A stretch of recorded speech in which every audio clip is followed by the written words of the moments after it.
బేలూరు మఠం. ఇక్కడికి వెళ్ళడానికి మేము దక్షిణేశ్వర్ కాళీఘాట్‌లో బోట్ ఎక్కాము.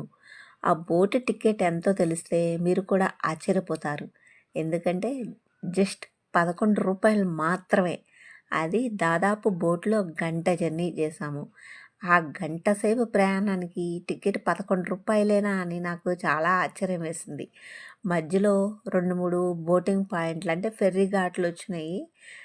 ఏ ఏరియా నుండి వచ్చేవోళ్ళు ఆ ఏరియా దగ్గరికి వస్తారనుకుంటా బేలూరు మఠం రావడానికి. మరలా రోడ్డు మార్గం గూడా ఉంది. దక్షిణేశ్వర్ కాళీఘాట్ నుండి హ్మ్, అదే బేలూరు మఠానికి నడుచుకుంటా గూడా వస్తారంట కొంతమంది. నేను అంతకుముందు చూసిన గుర్తులేదు నాకు బేలూరు మఠము. అంతకుముందు కలకట్టా వెళ్ళినప్పుడు. ఇప్పుడే మొదటిసారి చూస్తున్నానేమో అని అనిపించింది. కానీ బోట్ జర్నీ అంతా చాలా బాగుంది.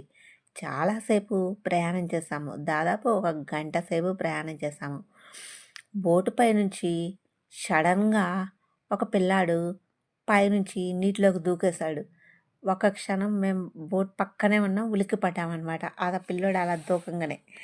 అది మధ్యలో కొంచెం దూరం వెళ్ళిన తర్వాత ఇంకొక పిల్లోడు నీళ్ళలో ఈత కొడుతూ ఉన్నాడు. ఆ బోట్‌లో కూడా చాలామందిని ఎక్కించుకున్నారు. ఎంతమందిని ఎక్కించుకున్నారు అంటే అంతమందిని ఎక్కించుకున్నారు. మళ్ళా ఎవరికీ బోట్‌లో వెళ్ళేటప్పుడు లైఫ్ జాకెట్స్ అలాంటివి ఏమీ లేవనమాట. ఎక్కించుకుంటున్నారు, తీసుకెళ్తున్నారు, తీసుకొచ్చేస్తున్నారు. నాకది చాలా చిత్రంగా అనిపించింది.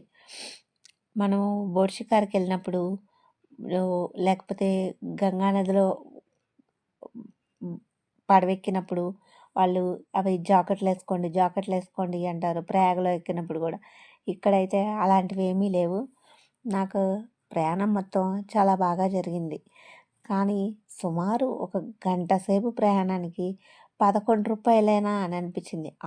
అది మాత్రం నాకు చాలా తక్కువ అనిపించింది అమౌంట్. అది అసలు ఎంత తక్కువ అంటే అంత తక్కువ డబ్బులు మాత్రం. రిటర్న్‌లో కూడా అంతే. మరలా రూ. 11 టికెట్ తీసుకుంటే మళ్ళీ దక్షిణేశ్వర్ కాళీఘాట్‌లో దిగాము. ఆ కాళీఘాట్‌లో హ్మ్, కాళీమాతను దర్శించుకొని మరలా తిరిగి రూములకెళ్ళిపోయాము. అంటే ఇంక లేట్ నైట్ అయిపోయింది. రూములకెళ్ళేసరికి దాదాపు 10, 10:30 అయింది మేము వెళ్ళేసరికి. కానీ ఈ పడవ ప్రయాణం మాత్రం చాలా అంటే చాలా బాగుంది. వెళ్ళేటప్పుడు రాత్రి వచ్చేటప్పుడైతే మాత్రం చీకటయిపోయింది. ఈ వెళ్ళంగానే ఈ గుడి కూడా ఓపెన్ లేదు. క్లోజ్ ఉంది. కొంచెం సేపు అయిన తర్వాత 4:30కో 4కో ఓపెన్ చేశారు.